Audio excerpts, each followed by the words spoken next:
State lawmakers are growing frustrated that their calls for a criminal investigation into the Oklahoma Department of Human Services has not yet been acted on. I'm Rick Marinon. And I'm Shay Rossi. Thanks so much for joining us. In addition to an investigation into DHS, it also includes investigations into multiple juvenile justice centers. That includes the one in Tulsa County, which we just learned today had its operating license extended. Fox 23's Devin Lyon is live in studio to explain when, if any, investigation will actually start. The debate comes down to one state statute, and state lawmakers and the Oklahoma Bureau of Investigations do not agree on who has the authority to order an investigation. Meanwhile, some families continue to rally, demanding that someone does something.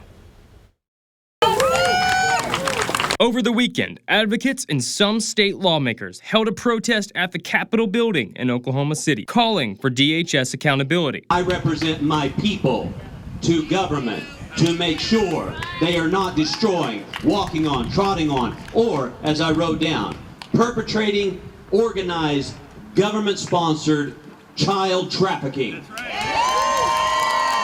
Meanwhile, the debate on the investigation order continues on if the House committee had the authority to order state agents to investigate DHS. State agents say they do not. The chair of the Criminal Justice Committee, State Representative J.J. Humphrey, followed up last week saying they do have the authority. There's a train coming.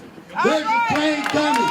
You can get off the track, you can get on the train, or you can sit there and get run over. But we're coming, and we're coming after you. Then over the weekend, the OSBI director responded. She cited the state statute again. She disagrees with Humphrey, saying his order did not match the criteria to enforce an open investigation. Here is that state statute. It says an investigation may be initiated by, quote, the chair of the Legislative Investigation Committee, which has been granted subpoena powers by resolution upon authorization by a vote of the majority of a committee. The House committee that ordered the investigation has subpoena powers and held a majority vote a month ago. Seth McIntosh with the Oklahoma Appleseed, a team of nonprofit attorneys, spoke to me about the call for an investigation being on hold yet again. We're just not sure why it would be stalling other than, we have to have some sort of action to look like that we're moving in the right direction.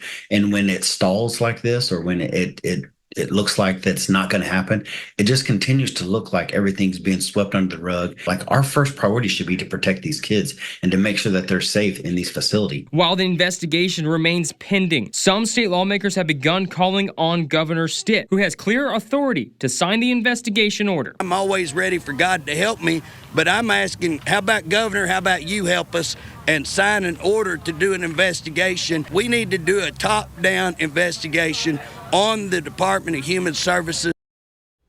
Now I reached out to the governor's personal email to ask for a comment since his name was brought up at the Capitol rally, as you just heard.